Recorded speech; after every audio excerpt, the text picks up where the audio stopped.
Hey, our next speakers you're going to hear from are from the Coca-Cola company. We got two gentlemen here.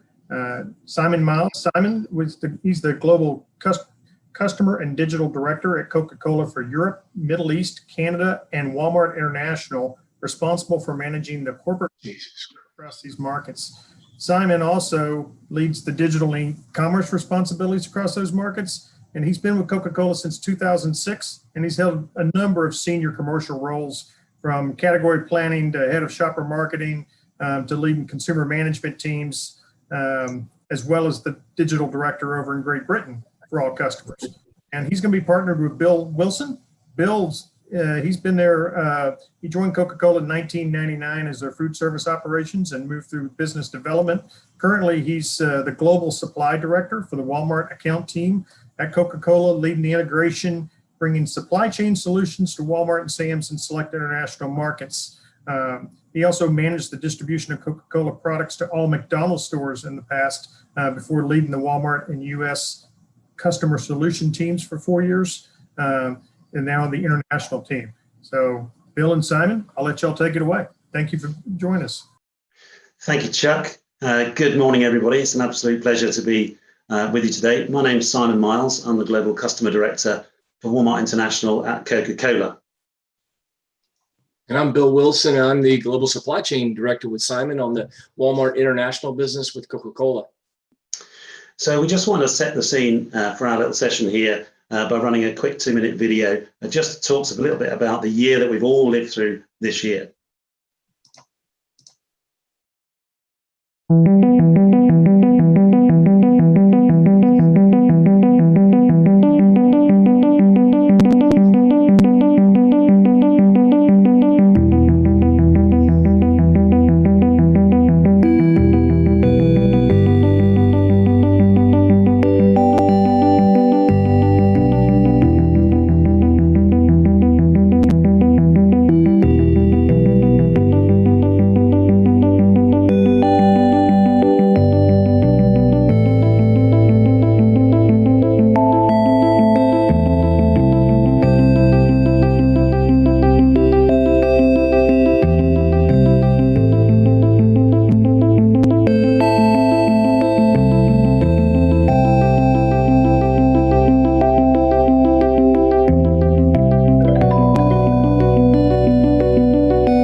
I see that video, it just reminds me how complex and complicated our lives have become, right? And I would have thought it a year ago, the year that we've been through.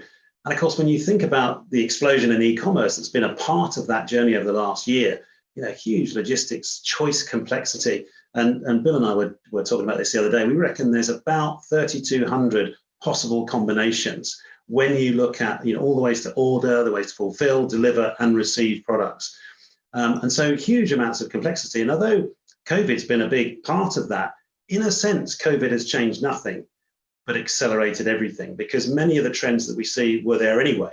There was already significant growth in e-commerce, for example, but of course it's accelerated wildly this year. So you look at this, and there's any number of slides you could choose to look at that measure this. But this one from Kantar shows you, massive peak, particularly in April, May, and June on a global basis. And although it's softened a little bit since then, it's still not going back to the levels it was. And consumer behaviour is changing as part of that. And I guess we've all seen scenes like this where people are panic buying or filling the trunk of the car with water and tissues and other kind of products they need. And it's putting huge strain on the supply chain to meet that demand. And of course, what does that mean in the e-commerce world? Well, it's about substitutions, right? And whilst this might be an exaggerated example, it's clearly making it very difficult to manage that whole availability challenge. You're exactly right, Simon. And availability is so key. It was before coronavirus, and it certainly is now.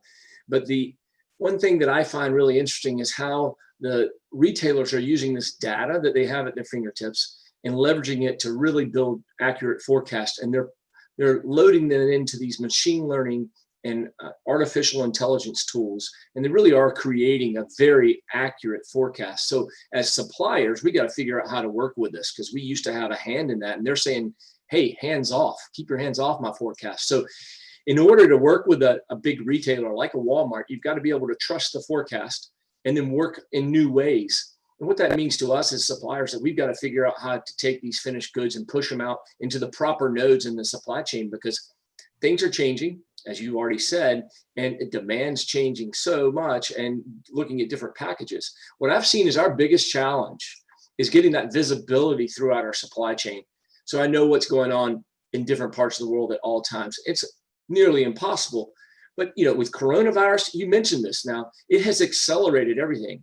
So we've seen this exponential growth in these certain packages in the areas of our business, and we weren't necessarily prepared for it. Chuck even mentioned it in his opening about the logistical challenges and the constraints that we have. There are these bottlenecks that's put pressure on production lines and shipping. And so how are we thinking about that? Because there will be a resurge of the pandemic, most likely. How are our supply chains going to react? So it's really incumbent upon us and in the supply chain and the commercial world to really think about how we're prepared for that next. Because ultimately, whether it's during a pandemic or regularly, it all has to do with getting it on this the shelf in this phygital world, the physical and digital world. Yeah, exactly right. And whilst that's a big challenge from a COVID perspective, the good news I think is that there's lots of sort of tools and technology that are coming to our rescue in some ways, and that we're having to embrace and work out. But you marry those challenges with some of the challenges we're seeing in consumer behavior change. And I think one of the key ones from an e-com point of view is this desire to have everything now. A while back, not very long ago, when you were ordering, say, online groceries, you might have been prepared to wait, 4 or 5 days, and then it was 2 days, and then it was a day. And now, if I'm not going to get it in the next hour, I don't want it. I'm going to go shop somewhere else. And that is creating huge pressure on supply chains to be able to react in that kind of a time frame.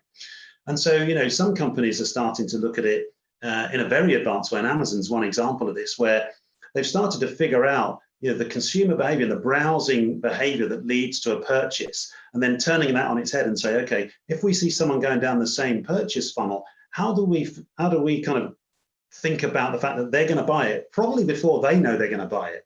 And that sets up so many logistics challenges, right, Bill? It sure does. And you talk about this isn't new. Maybe the browsing history and way they're leveraging that is relatively new, but what you see on the right side, that diagram comes straight from the patent that Amazon created not 5 years ago or 8 years ago. No, in 2004, around that time, 4 guys wrote this patent, and it was basically changing the way that manufacturers and producers, suppliers thought about things. They used to receive an order and build something. What Amazon's concept was build it, and then I'll ship it out to where it needs to be because I'm anticipating it's going to be purchased. And then it's just a fascinating thing to look up when you get a chance. You can Google this and find it and read about these guys. But you know what that really is talking about. We're in this flux, this stage of change, and the 8 prevalent different ways to deliver. We're very familiar with them in the U.S. as well as in Europe, but you and I work a lot with Walmart. I know others on the phone, on the call do as well, but delivery, pickup, it really has to do with how you need it, when you need it, what package you're trying to deliver. And that's really driving a lot of complexity, as you've mentioned already. But boy, the cost, this still hasn't been settled out. We're still trying to figure this out, but the costs are enormous. Yeah, that's exactly right. And you know this is a piece of work that Bain produced last year, where they were trying to understand what's the impact on retailer margins of all these different fulfillment methods. So what you're looking at here is first a bunch of different fulfillment methods for home delivery, and then for click and collect or pickup, and the various different methods you can fulfill in that. And the pink bars are showing you the impact on the retailer margin of that fulfillment method. And what you notice is, of course, they're all bad news, which is perhaps unsurprising. And the red dots are, they're slightly better if you're able to charge some kind of delivery fee. But the basic fact is that there's significant cost going in from a retailer point of view. And when you scan down the different fulfillment methods there, what you notice probably is that, the least worst option, if you want to call it that, is the micro fulfillment option that is increasingly being tested around the world. And for those of you, are not familiar with the micro fulfillment proposition, we're going to run a quick video from one of the suppliers in this space just to give you a better idea.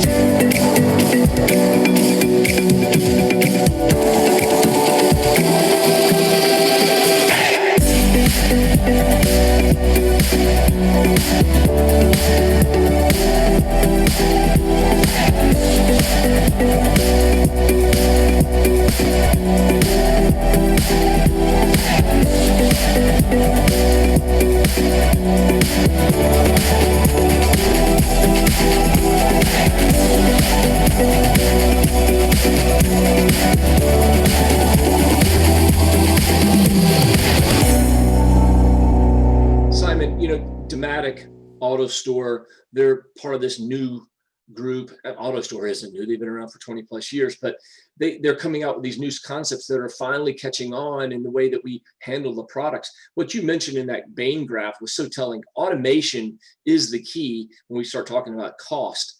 They're going to automate like micro fulfillment, but they're also going to automate, like I've read just recently in Fast Company, with that last mile delivery.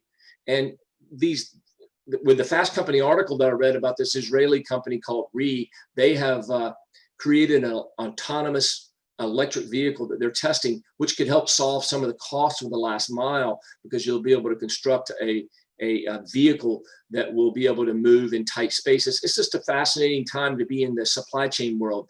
As you can see here, and frankly, I think some of our sponsors should be on this list as well. More than 125 tech companies are working on supply chain solutions behind the scene. That's really telling. And we work with some of these already, but it's just a changing time, and it's all around that cost and the complexity that you've already mentioned, Simon. But the big part about that being the last mile, and it's already been mentioned a couple of times today, is that when you look at the supply cost for the retailer, 53% of that is in the last mile. While you and I love Herbie the Love Bug, the reason why we put Herbie up here is because of the 53%. We wanted you to remember how big that cost is. Exactly. Who doesn't love Herbie the Love Bug? Huh? So you're right. The two things that we've really been talking about is complexity and cost. And I think when you think about the move towards these kind of shorter and shorter delivery windows, that's where really the extremes of this is coming. And we will see solutions, as we're already seeing pilots on autonomous vehicles, on droids, and even on drones. They're starting to be a real potential solution. And we just want to share a quick video from Walmart on one of their latest tests they've got running in the United States right now. There's no sound with this video, so you haven't gone deaf.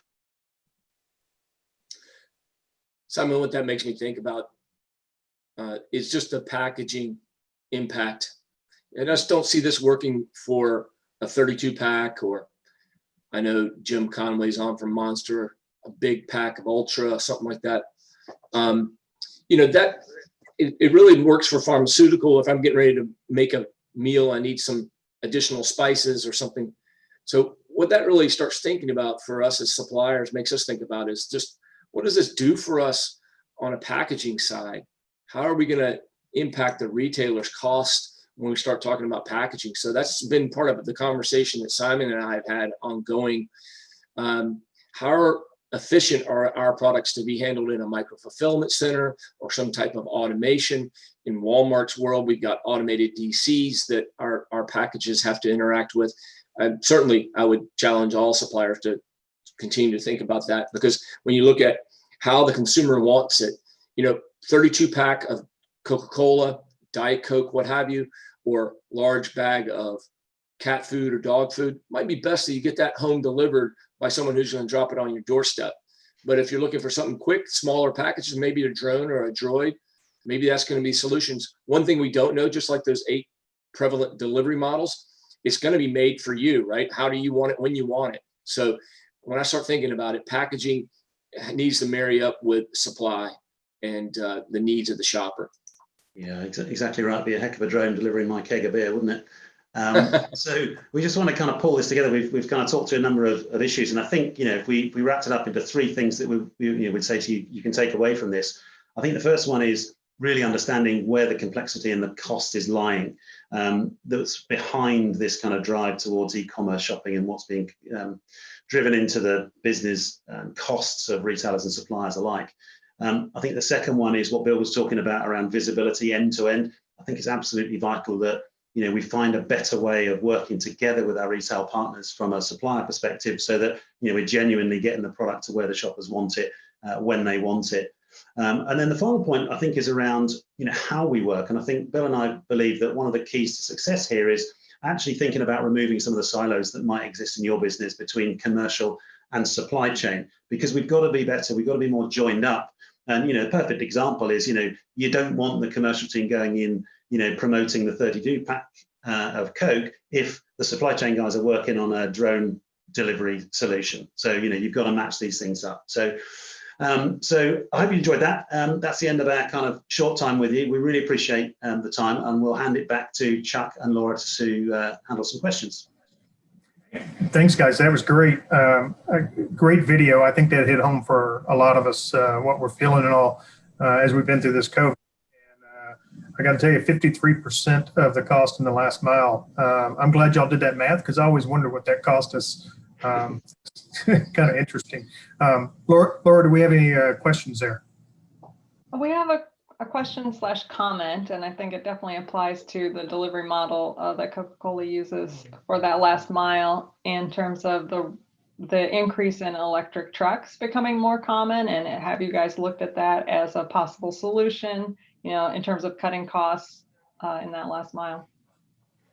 I'll take that one for sure. It depends on where we are in the world, but and we've made a huge play even this week with the CEO talking about how we're going to partner on this whole environmental part. I kind of lost my train of thought there, but we have made investments in our bottling systems across the U.S. as well as outside the U.S. on electric vehicles. Many of them are. I would make a statement, but I just don't know for sure. But I know it's a pretty large group. I don't know where we fit, you know, compared to UPS or others, but our fleet is pretty large from a local Coca-Cola bottling operations.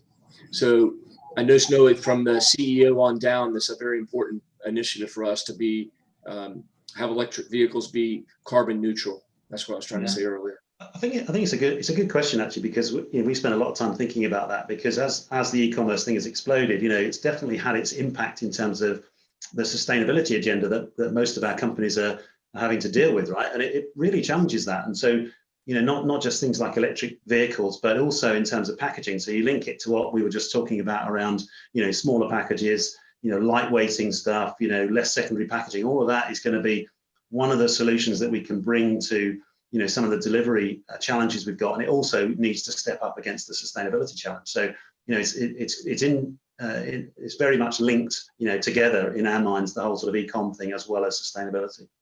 Mm-hmm. Oh, that's a great point. I was wondering if there's anything you guys can share in terms of how you've approached that complexity of the supply chain, right, and all those touch points with the complexity of the product offerings and the SKU list, right, and how kind of what you were touching on with the commercial team having to be linked to the supply chain, right, in terms of what you're bringing to market and the solutions you're trying to develop in terms of getting it to customers.